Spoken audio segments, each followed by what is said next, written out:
में जाते हैं तो वह उन पर हमला कर देती है, लेकिन फेल्सन उसे बेहोश कर देता है और फिर उसे लेकर जाते हैं। जैसे ही वे शहर से बाहर निकलते हैं, वहाँ के कार्डिनल की भी मौत हो जाती है। चलते चलते वह आदमी जो रास्ता दिखा रहा था लड़की को देख रहा था, तो वह पादरी से पूछता है, क्या ये हमें ही धोखा दे रही है? पादरी उसे समझाता है, अपना ध्यान कहीं और लगाओ, ये तो सिर्फ तुम्हें डराने की कोशिश कर रही है। एकार्ट कहता है, तुमसे कैसे पता कि यह लड़की जादूगरनी है और श्राप देने वाली भी वही है? पादरी कहता है, ये गांव में मिली थी, ये कुछ ऐसी बातें कर रही थी जिसे कोई भी नहीं समझ पा रहा था, और जैसे ही इसे हमारे शहर में लाया गया 7 दिन बाद महामारी फैल गई। जहाँ से भी यह गुजरी वहाँ का यही हाल हुआ। एकार्ट कहता है, हमारे गाँव में किसी लड़की के आने की खबर नहीं सुनी, फिर भी वहाँ महामारी आई है। चलते चलते बेहमान और फेल्सन के बीच भी बातचीत होती है। फेल्सन कहता है, कोई हमारा पीछा कर रहा है, जब वे रुकते हैं तो उसे पकड़ लेते हैं। पादरी कहता है, यह कार्डिनल के यहाँ काम करने वाला एक मुल्जिम है, इसका नाम के है। बेहमान कहता है, अच्छा यही होगा कि तुम यहाँ से चले जाओ, लेकिन के कहता है, नहीं, मैं तुम लोगों के साथ जाना चाहता हूँ, तुम सबकी सेवा करना चाहता हूँ, बदले में आप मुझे एक नाइट बना देंगे। फेल्सन उसे हंसी में उड़ा देता है, लेकिन फिर कुछ देर बाद एक लड़ाई होती है जिसमें वह फेल्सन को हरा तो नहीं सकता, लेकिन उसका डट कर मुकाबला करता है। इस बात से बेहमान उससे प्रभावित हो जाता है और उसे अपने साथ इस सफर में शामिल कर लेता है। रात को बेहमान और फेल्सन की लड़ाइयों की तारीफ की जाती है। जब बेहमान लड़की को खाना और कंबल देने जाता है तो वह लड़की उसे कहती है, तुम बाकी सबकी तरह नहीं हो, तुम अच्छे इंसान हो। फिर वह पूछती है, सेवेर में मेरे साथ क्या होगा? बेहमान जवाब देता है, इंसाफ होगा। लड़की एक कहानी सुनाती है, हमारे गाँव में एक औरत पर काले जादू का इल्जाम था। लोगों ने उसके जेबों में पत्थर भर दिए और उसे पानी में डुबो दिया। उन्होंने कहा था कि अगर ये औरत डूबी तो ये एक इंसान है, और अगर नहीं डूबी तो ये एक चुड़ैल है। वह औरत नहीं डूबी और उसे जिंदा जला दिया गया। बेहमान उसे भरोसा दिलाता है, हमारे साथ ऐसा कुछ नहीं होगा, और साथ ही वह पादरी की तरफ इशारा करती है। बेहमान पूछता है, क्या पादरी ने तुम्हें चोट पहुंचाई? लड़की सिर हिलाकर जवाब देती है, हाँ। जब बेहमान वापस आता है तो पादरी उससे पूछता है, उसने तुमसे क्या कहा?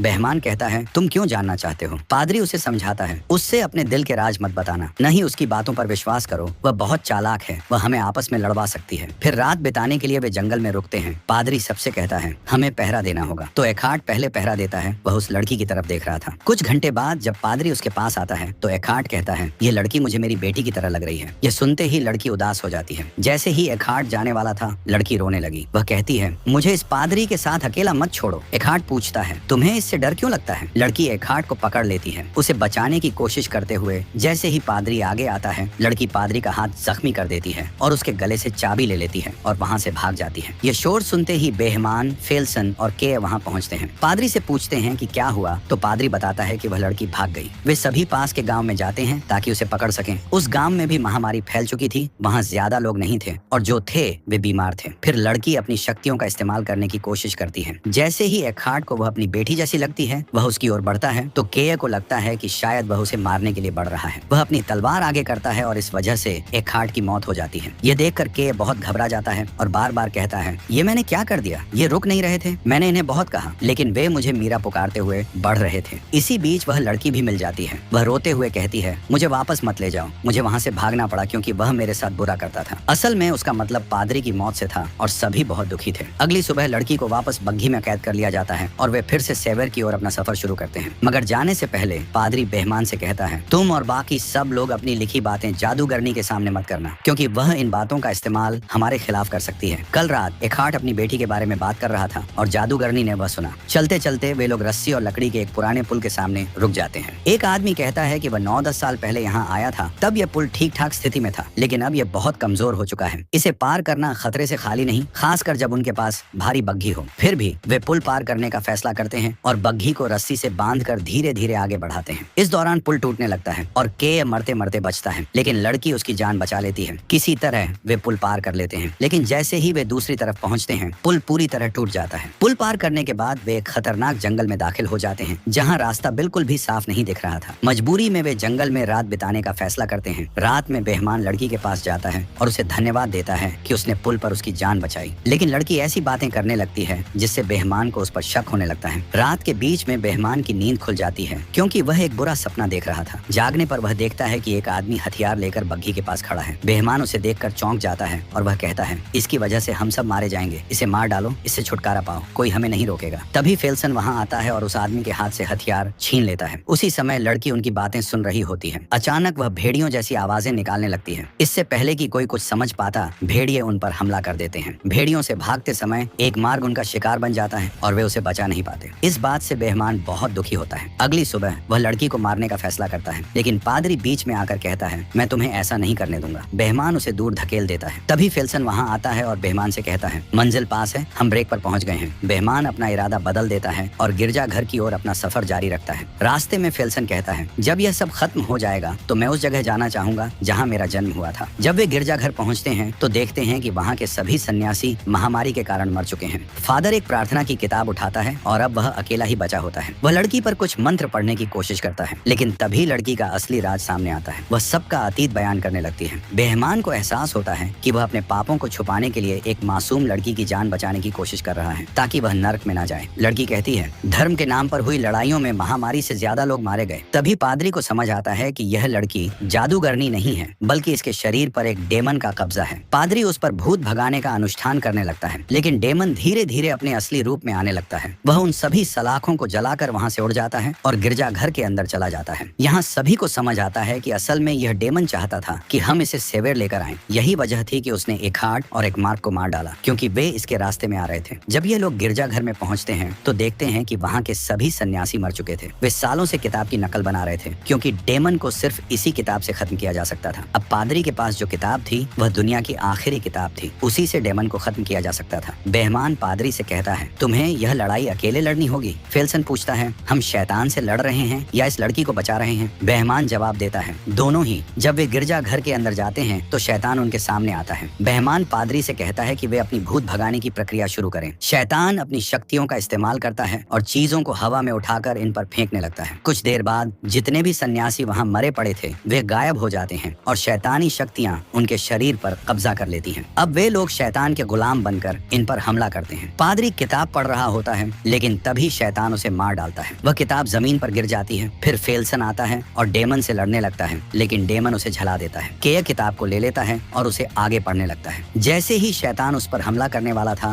बेहमान आता है और उसे रोकता है। वह उसके दोनों पंख दीवार से लगा देता है। डेमन अपनी शक्तियों का इस्तेमाल करता है और बेहमान को मारने की कोशिश करता है, लेकिन वह हार नहीं मानता। जब मंत्र पूरा होता है तो डेमन नरक में वापस चला जाता है और वह मासूम लड़की अपने असली रूप में आ जाती है। इस लड़ाई में सिर्फ केय और वह लड़की बच जाते हैं, बाकी सभी मारे जाते हैं। वे दोनों उन सभी को वहीं दफनाते हैं। फिर लड़की बेहमान और उसके साथियों का शुक्रिया अदा करती है, क्योंकि उन्होंने उसकी जान बचाई और उसे अंधेरे से निकाला। वह केय के साथ उम्मीद के साथ चली जाती है और यहीं पर इस कहानी का अंत होता है।